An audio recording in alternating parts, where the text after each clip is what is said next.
Հայաստանի Հանրապետության կրթության, գիտության, մշակույթի և սպորտի նախարարությունը և երեխաների հատուկ ստեղծագործական կենտրոն «Պոակը» ներկայացնում են։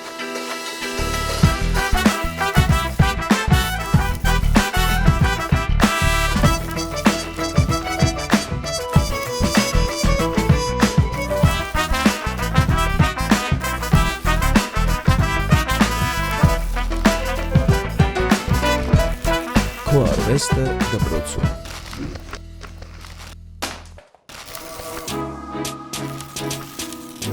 Այսօր մեզ ճանապարհը դեպի մայրաքաղաք Երևան տարավ։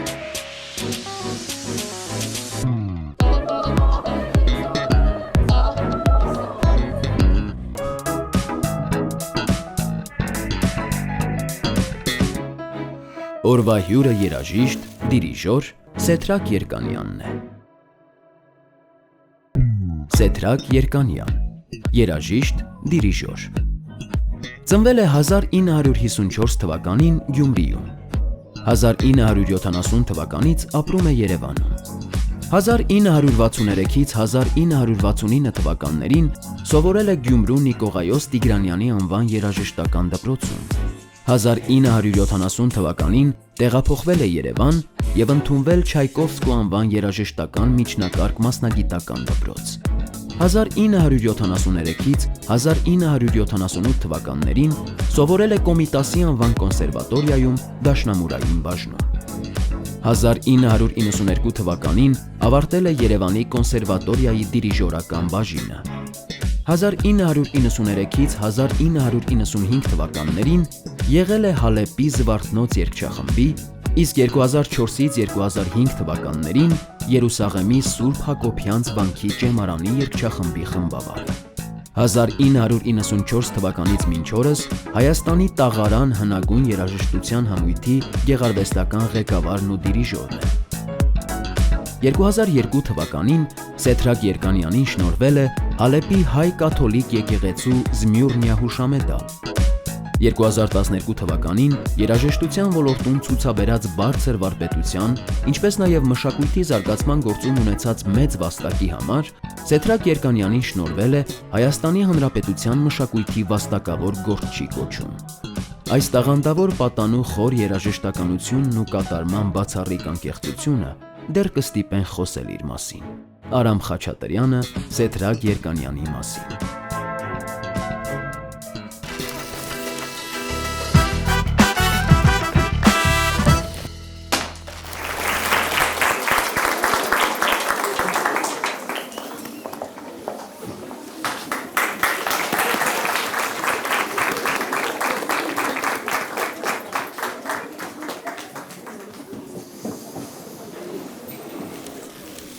Ինչից ենք սկսում։ Նախ ողջույն բոլորին։ Համառոտ ներկայացնեմ մեր համույթը, կամ ինչպես ասում են Եվրոպայում անսամբլը, Տաղարան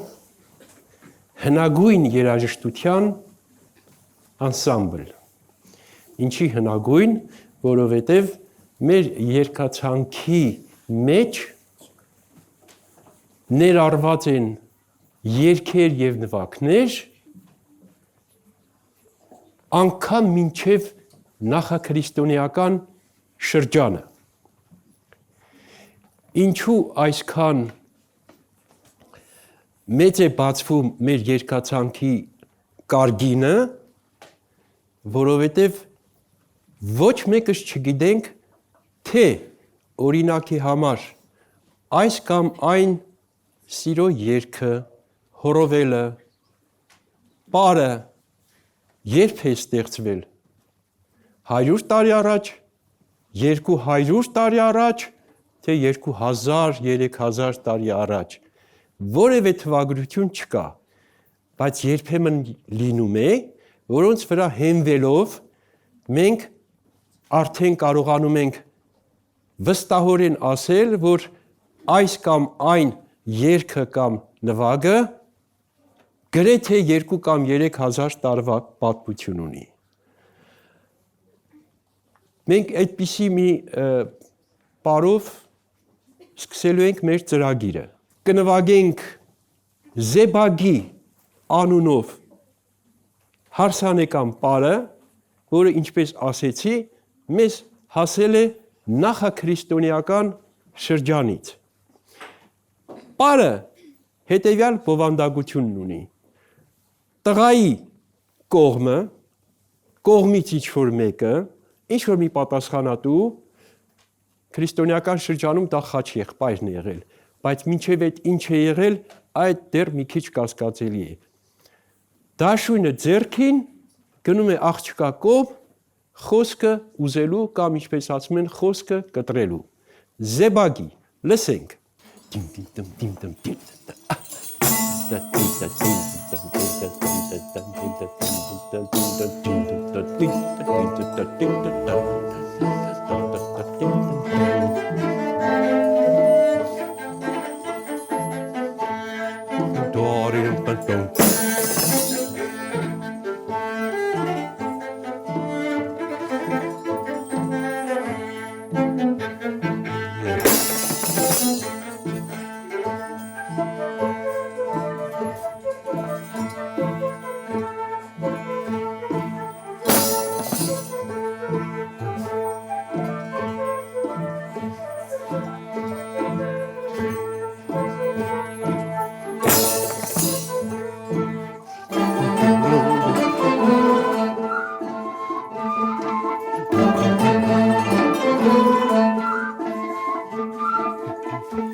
Ես գտնում եմ, որ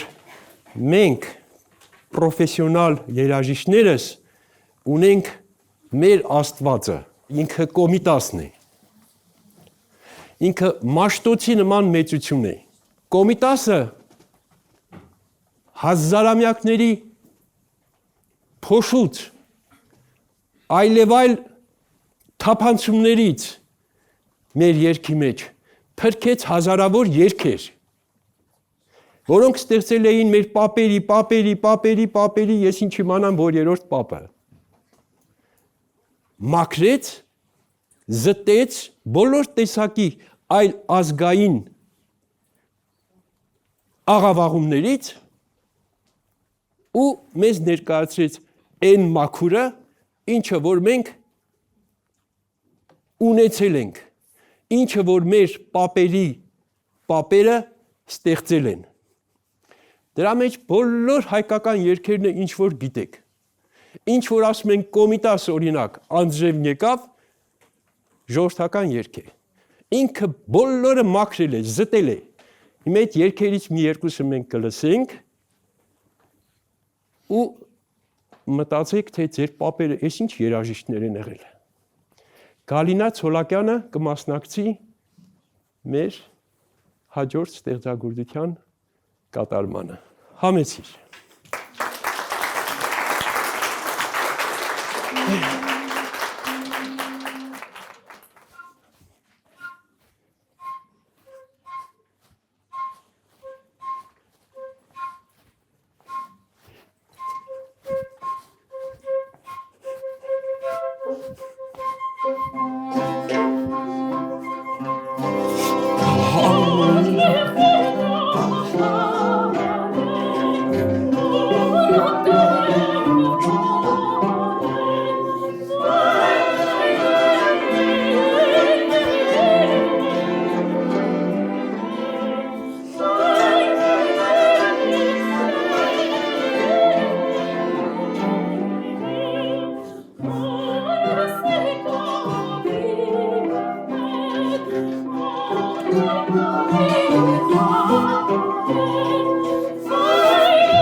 Հիմա եկավ պահը,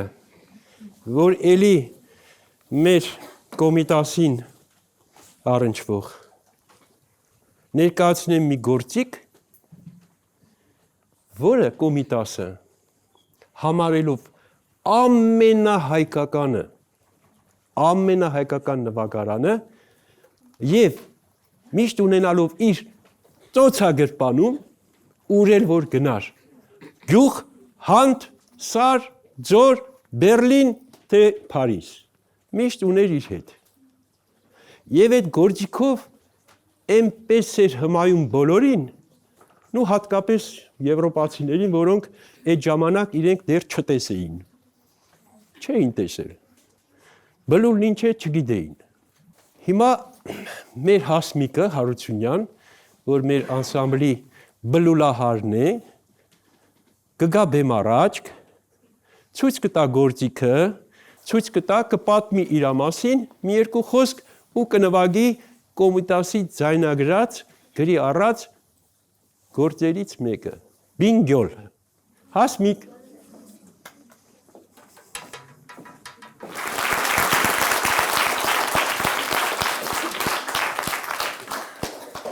Սիրով ներկայացնեմ Կոմիտասի սիրելի նվագարանը, բլուլը, իսկ Կոմիտասը կոչել է նաև սրինգ, ինչպես աշխարհում ամեն բան, սրինգը նույնպես զարգացում է ապրել, ներկայումս շատ վարպետներ պատրաստում են տարբեր լարվածքների սրինգներ, տարբեր հնչողության և մեկը մեկից գեղեցիկ է իհարկե, բայց ինձ համար հոգեհարազատ է հենց այս սրինգը, որը պատրաստված է Կոմիտասի սրինգի չափերով։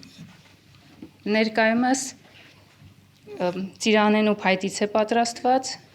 իսկ հնում եղեգից նաև։ Սիրով նվագեմ մշեցոց բինգյոլ։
Շարունակենք, հիմա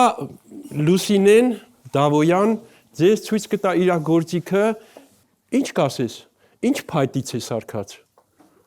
Սա սարքած է սև փայտից, սև պոպոքի փայտից, Հələ տեսեք, քանի պոպոքա փչացվել։ Որ ինքը շատ փափուկ ձայն է ունենում, սև պոպոքը եւ քանի որ ինքը բասային ֆունկցիա է կատարում նաեւ ու հաստ ձայն ունի, դրա համար սև պոպոքը շատ հարմար է։ Ու ինքը շատ ամուր է, շատ երկար է ծառայում։ Ինչ ես նվագելու։ Ունաբի։ Ունաբի պտուղ, որ կա նաեւ բարի անուն, հա, Ունաբի։ Լսում ենք։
Հաջորդ հարցը այս ինչ գործիք է,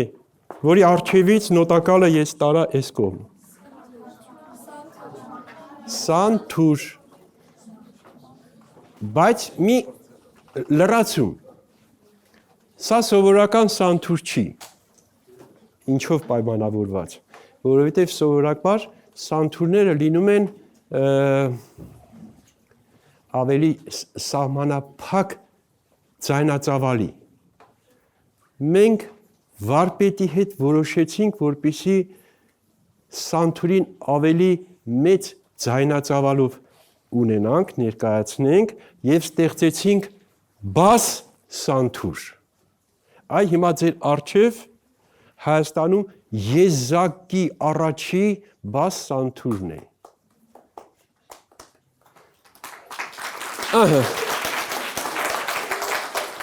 Եվ սանթուրահարուին Քրիստինեն Մնացականյան եթե ունի ասելիք մի երկու բան կասի ու մի քիչ էլ ցույց կտա թե բասերը որն են սրա, հա, կնվագես եւ ցույց կտաս։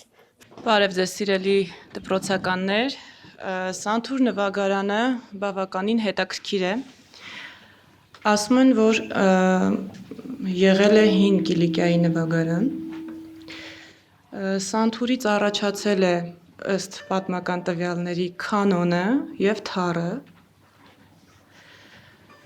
Գործիքը լարային հարվածային է, սանթուրի առանձնահատկությունը այն է, որ լարերը մետաղյա են։ Նվագարան սանթուր անունը ընդհանրապես թարգմանաբար նշանակում է 100 լար, բավականին շատ են նվագարանի վրայի լարերը եւ հնարավորությունները տեխնիկական, կատարողական բնականաբար ավելի շատ են։ Ես ձեր համար կնվագեմ հայկական ժողովրդական երգ Սարի աղջիկ։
Սանթուրին ուղեկցող մի ձայն կար,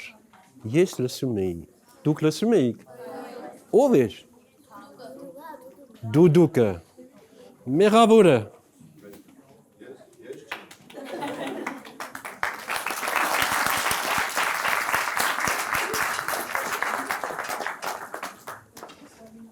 ճիշտ է, հիմա էլի են սկսենք այնտեղից, որ դուդուկը հայկական է, չնայած դուդուկը եղել է բոլոր տարածաշրջանում,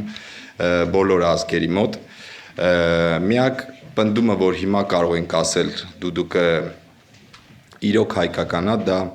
այն փաստն է, թե ինչպես զարգացում ապրեց դուդուկը հայ մտածողության, հայ մենտալիտետի մեջ եւ ինչպես դա եղավ մյուս ազգերում։ Ասեմ, որ դուդուկահար վարպետների լավ վարպետների 99%-ը Հայաստանում են, այն 1%-ն էլ հավանաբար գնացել են Հայաստանից։ Այնպեսով սա հենց փաստում է մեր մտածողության եւ դուդուկի զուգահեռները գենետիկ կապը իրար հետ։ Դե լսելն էլ հետո։ Հասկում կլսենք։ Շնորհակալություն։ Ապրես, ապրես։ Կարմիր շորով աղջկա գոքին ինչ գործիք է։ Լսել եք կանոն։ Հիմա ինքը մի քանի կտոր բան կնվագի։ Մի քանի կտոր, մի տուն։ Սայատնովա։ Էշխեմետից մի տուն։